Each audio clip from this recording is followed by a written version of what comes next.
So you just bought a copy of Starter Deck 14 3D2Y, and now you're wondering, how do I get this deck ready to play at my local tournament store? Well, today we'll be going over exactly what you should be focusing on when playing this new Black Luffy leader so that you can take this deck from out of the box to the top tables. But before we can start upgrading the deck, we need to take a look at what comes out of the box in the first place, see what kind of gameplay we want, and what great tools it's giving us to work with. Right out of the gate, we have our leader, Black monkey.d.Luffy, a 5-life, 5,000 power leader with a Dawn X1 ability, which is while this leader has a Dawn card attached to it, and on either player's turn, give all your characters +1 cost. If you control a cost 8 or higher character, this leader gains 1,000 power. And an ability like that heavily informs what we're looking to do with this deck. Increase our character's cost in order to receive bonus effects, like taking our leader's base power from 5,000 to 6,000, making it better both on offense and defense. But this cost increase ability comes with another upside, and that is that this game's interaction, especially the most powerful stuff right now, is cost-based interaction. Cards like Gravity Blade and Rob Lucci both look to remove cards from the board based on their cost. And they're not the only ones, especially in Black Mirror matches. Your deck's gonna have the upper hand on maintaining its board. So this leader is a very cool and strong tool right out of the gate. Let's identify what the best cards in this deck are to pair up with it. First, to contextualize a lot of what we'll show, we'll start with this support card. It's our new Thousand Sunny stage card, a 1-cost stage that on play draws a card if your leader has the Straw Hat Crew type. Then, as long as it's on the field, all of your black characters with Straw Hat Crew type will gain +1 to their cost. Obviously, this incentivizes us to stick to Straw Hat Crew type characters as much as possible, especially because between this card and your leader, all it takes is a 6-cost character to make your leader get an extra 1,000 power. Next is the new Sanji, a 5-cost 6,000 power character with an on-play ability that checks to see if you have a cost 6 or greater character in play. If you do, KO up to one of your opponent's cost 5 or lower characters. So if you play the stage card first, anytime before playing Sanji on curve, you'll be able to KO any of your opponent's characters. And if you're going second on your 6th Dawn turn, simply put 1 Dawn on your leader, then play the Sanji. It enters as a 6-cost character, sees itself as such, and KOs that 5 or less cost character your opponent's played at this point. Pretty powerful tool. Then there's the second most powerful card in the deck, Nico Robin, a 6-cost 7,000 power character with on play and when attacking. If you control a character with cost 8 or more, give an opponent's character -5 to their cost for the turn. With stage and Luffy leader active, Robin enters as an 8-cost character herself and can immediately start reducing your opponent's characters. This Robin is by far one of the strongest cost reducing cards printed into the game. And with it, we can rely very easily on Black's old reliable, reducing your opponent's characters into small costs and then easily clearing them with KO effects. For better or worse, these 3 cards are the best tools we have in this starter deck, which means for our first round of deck building, we're going to build around them the most, with our game plan centered on getting our cost 8 effects like Leader Luffy and Robin turned on as efficiently as possible, and leveraging Robin and our other black cost reduction into playing good removal tools in this deck. Now, if you're looking for us to break down each and every card that comes in the starter deck and whether it's good or bad, you should check out our starter deck 14 review video I've linked in the description. However, for the clarity and for the pacing of this video, we are just going to be moving on and reviewing the cards that are specifically playable in our game plan moving forward. Which means we enter the fun part, upgrading the deck. We'll be reviewing 3 levels of upgrades today. Level 1 will focus on trimming the fat from the starter deck while maximizing the best cards from it and adding commons, uncommons, and a few rares that anyone can get a hold of cheap and easy to create a more streamlined game plan out of the box. It also includes getting any extra copies of cards that are only 2-ofs in the deck. This includes Sanji, your stage, and the new Nami card. But with everyone opening this deck right now, it's probably easier than you think. At level 2, we'll start shelling out a little bit of money on super rares and upgrading a few cards to ones that do the job a little more efficiently from their level 1 counterparts. And finally, at level 3, we'll be maxing this deck out to make the most tuned and thus most expensive version of the deck that I could recommend you. Now, before we hop into the upgrades, I have one last note I have to kind of go over with you all real quick. Because this starter deck was released at the tail end of a set instead of at the start of a set, a lot of cards that are designed to be paired with this and do the cost buffing mechanic that is being introduced by the starter deck don't exist right now. They're not in OP07 or any set before that. They are in OP08. And normally I would stick to just giving you cards that you can get right now, but being only a few weeks away from OP08 and with how like narrowed in on cost increase and large black characters we are looking to play for this deck, I thought it'd be kind of criminal not to just include in the deck building process OP08 cards. Most of them are fairly easy to get, except for one super rare I assume is going to be in demand. So in terms of building it right now, the day you watch this video, just think about what the effects of the cards I'm recommending you are, and just think of cards that exist in your card pool right now that you can take a look at and try to do similar roles to them. Especially because Straw Hat black cards really have not exist. Like, you can go through the card list, you'd be shocked at how few there are until this starter deck comes out, and there's a particular one that's really going to push it over that does exist. We'll get into all that right now. Let's start with level 1. And let's begin with the cards we will be keeping from our starter deck 14. First up is Usopp, a 3-cost 4,000 power character with a Dawn 1 when attacking effect that says if you have a character cost 8 or more, KO up to one of your opponent's characters with a cost of 4 or less. He takes a little bit of work to get going, but paired with Robin, he can remove any cost 9 or lower character your opponent plays. Next is Nami, who serves as our chump blocker and gets us a bit of extra value as a 3-cost 2,000 power character with on play if you control a character cost 8 or more and you have 6 or less cards in your hand, draw 1 card. To anyone new to playing black, as we kind of talked about earlier, this deck is about pairing cards together and in a lot of cases doing 2-for-1 removal effects. So having a card that draws a card, replaces itself, generates any kind of body in black is always a great value card to make sure you are staying par for par on resources with your opponents. And so having this Nami just draw a card is pretty great for our game plan. Then we have Frankie, an absolute powerhouse into opposing black decks. I think this could actually be main decked in a few other black decks moving forward. He's a 5-cost 6,000 power character who has Dawn 1. On your opponent's turn, if you have a cost 6 or above character on your field, this character cannot be KO'd by your opponent's effects and gains 2,000 power. So with 1,000 Sunny on board or your leader's effect activated, just one Dawn equip forces your opponent to KO Frankie solely through combat, since it'll see itself as a 6 cost. And since it's an 8,000 power base at a cost of 5 for the character, it's going to be really resource intensive for them to attack into it. And finally, our last payoff piece from the starter deck is our 8-drop monkey.d.Luffy, a 10,000 power character that gains rush if you have a cost 10 or greater character on your field. And that character can either be the Luffy itself when it's buffed by your leader and stage, or by upgrading any of your lower cost characters.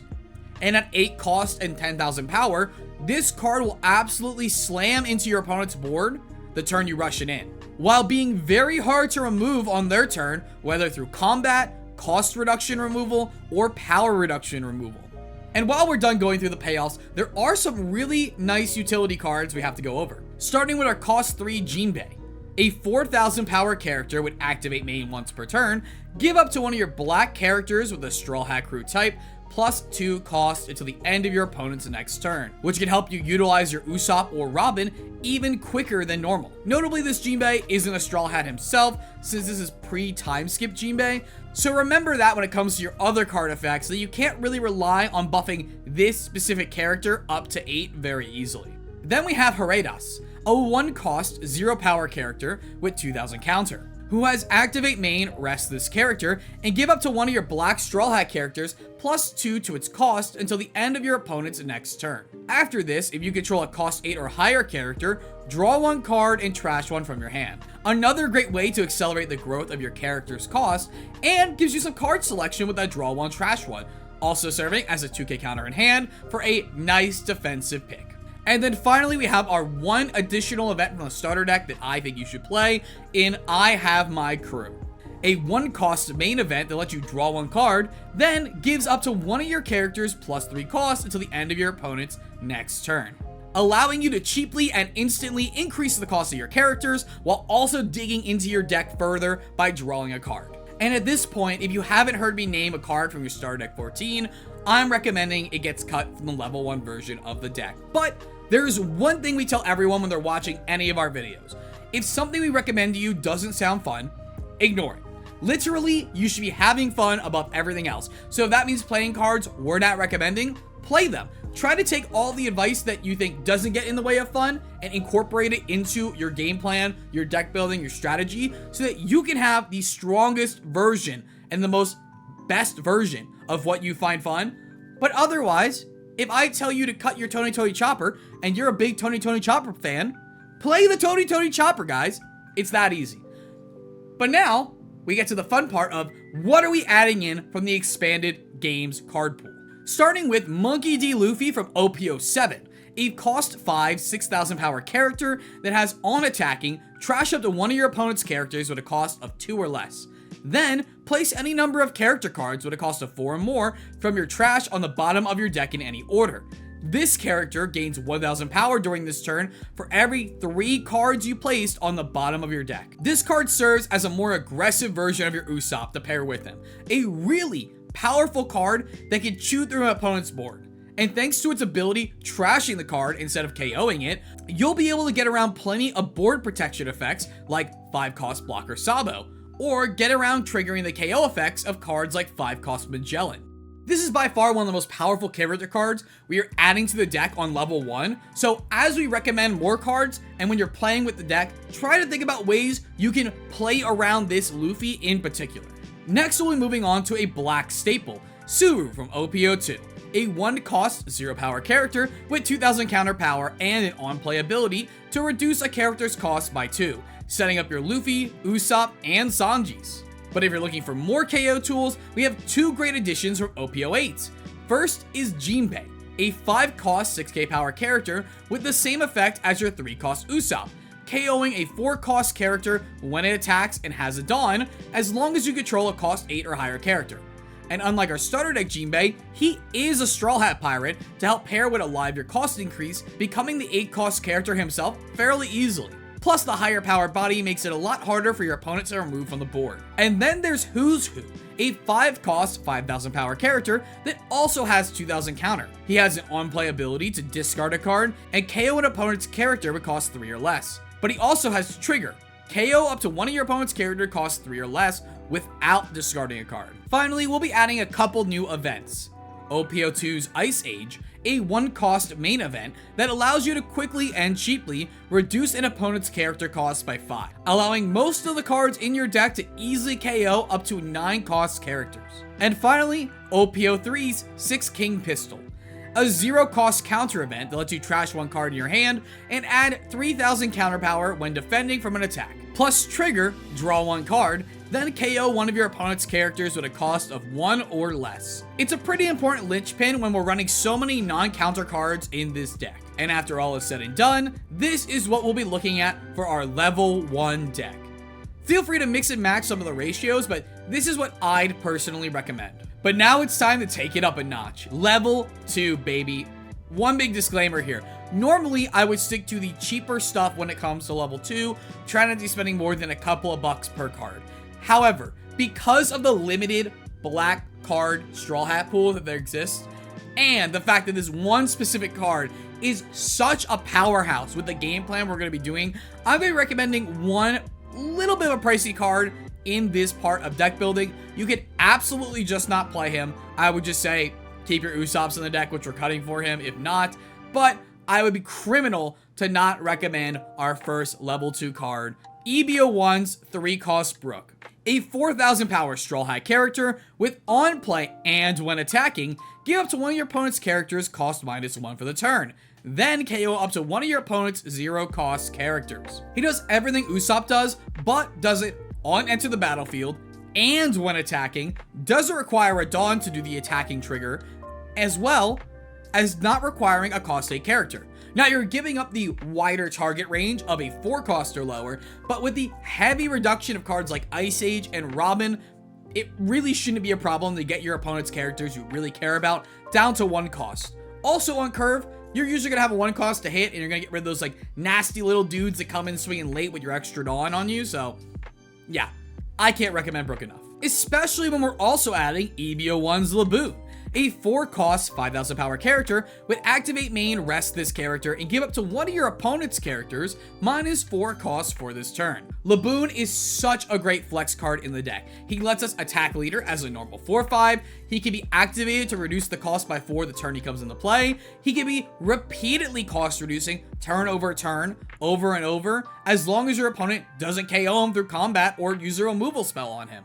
This is a great card to leverage with Brook, with the 5-drop Luffy, with our previous 5-drop Jinbei. He is absolutely fantastic. Pairing him with Robin and Ice Age as well, Brook can kill up to a 10-cost character in this deck. So, can't speak enough. Laboon's already one of my favorite characters, and you're gonna love him in this deck. But on the topic of combination play, we also have OPO5's Rebecca, a cost 4 0-power character with blocker, and on play add a cost 3 to 7 black character other than Rebecca from your trash to your hand.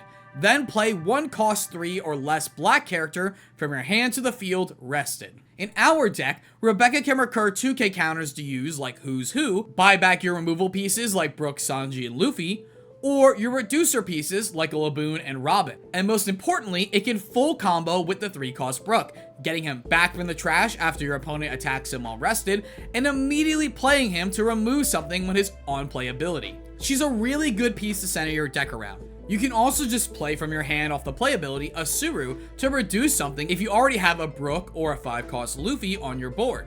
Or play your blocker Nami and draw a card, forcing your opponent to attack into her unless they're going to want you to untap with an additional blocker on the following turn. With this level of the deck, we're really leaning into the cost reduction and KOing of your opponent's board, since we've already established a lot of mid-range, mid-level bodies to upgrade into 8 for activating your leader's ability. We're also shaving off some cards that require 8 costs to activate with versions of their effects that don't require 8 costs to activate. To make room for these cards, we'll be dropping our 5-cost Jinbeis, our 3-cost Usopps, and our 3-cost Jinbeis, while shaving a few copies of our other cards, resulting in this deck list for our level 2 deck.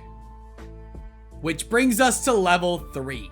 On level 3, we're going to be going with more of the expensive ads, and even in cost, we're going to be throwing in a lot of top-end cards with high costs. They're going to make it really easy to clear that 8-cost threshold and generate a lot of value. From there, it's about just changing up the composition of some of our cards, whether it's their ratios, or replacing them with versions that play a little bit nicer with some of these new top-end ads, and gives us as many playlines as possible because, of course, we're in black. We're adding OPO6's Gecko Moria, an 8-cost 9,000 power character with on play, return a cost 4 or less and 2 or less character from your trash to your field. Play 1 as active and 1 as rested. Gecko Moria lets us overextend into plenty of combinations of cards, recurring our Rebeccas and Brooks while playing reducers, before Brook enters to KO stuff. Returning our Laboons with another reducer to set up an attack to KO from Brook, or a 5-cost Luffy. And of course, it allows your leader Luffy and Robin's effect to function without any additional help, seeing as Gecko Moria is an 8-cost character. Gecko Moria always has been and continues to be an absolute powerhouse for all black decks. You must run this card, especially when we're trying to 2-for-1 our opponent's characters and set up multiple characters to combo off each other. He either lets you continue to extend being ahead, presenting too many threats for your opponent to deal with, and recurring threats after they've been killed off by your opponent, or let you recover from big board playouts, presenting himself as a 9,000 body and creating up to 3 body plays if you target a Rebecca, and probably with this deck, getting some decent removal on the way. Plus, as we talked about earlier, he will always make sure your Luffy leader is a 6k body, making it hard for your opponent to swing on it.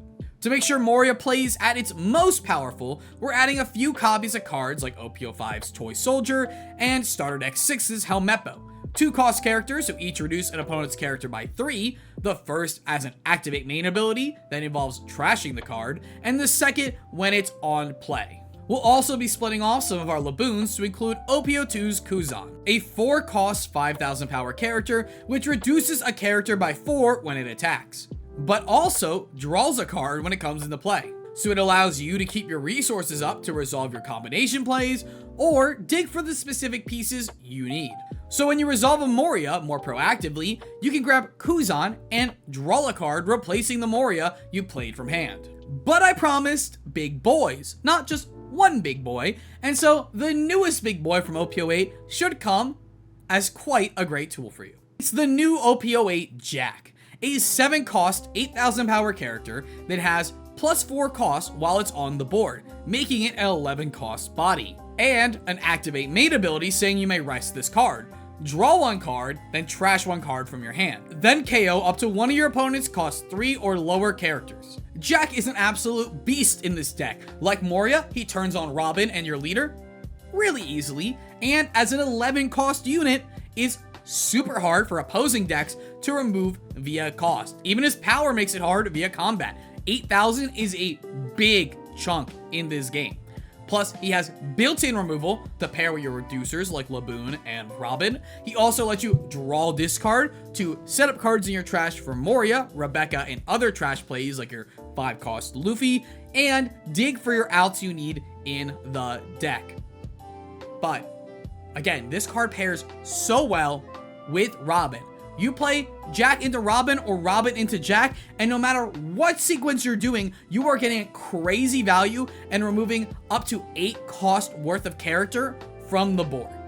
It is an absolute powerhouse 1-2 hit that you will be thrilled to play in your deck. And now normally we'd introduce Brook on this level, but again, because of the limited deck building cards we have to work with in this niche little Straw Hat Black deck we're trying to build, we had to introduce him in level 2. You already see how good he has been on level 2, and obviously all of these cards we've shown you so far and continue to show you just increases playability here at level 3. And for our last pick on level 3, it just gives you a little more selection, a little built-in defense, but, you know, I think in this meta, you should absolutely play him. But if you don't want to whip out the $25+ for this card, just stick to all your Rebeccas, play a playset of them. But of course, I'm recommending OP04's Sabo, a 5-cost, 6,000 power character with blocker, and on play, draw 2, trash 2 from your hand. And then all your characters currently in play cannot be KO'd by your opponent's card effects until your next turn. He's a 5/6 body for attacking or defending as a blocker.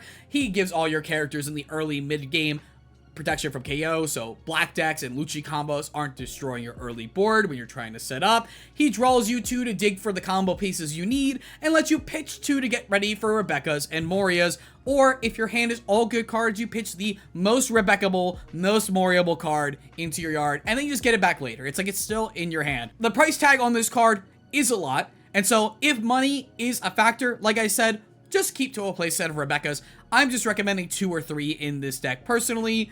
But if you want to go all in, man, Sabo is such a house right now. And of course, to put stuff in, we need to take stuff out. So we're finally dropping those 8-cost Rush Luffys, our 5-cost Frankies, which I argue you could still keep in a version of this deck because it's really good into yellow and black matchups, and those blocker Namis. And otherwise, just trim down on your other cards until it looks something like this.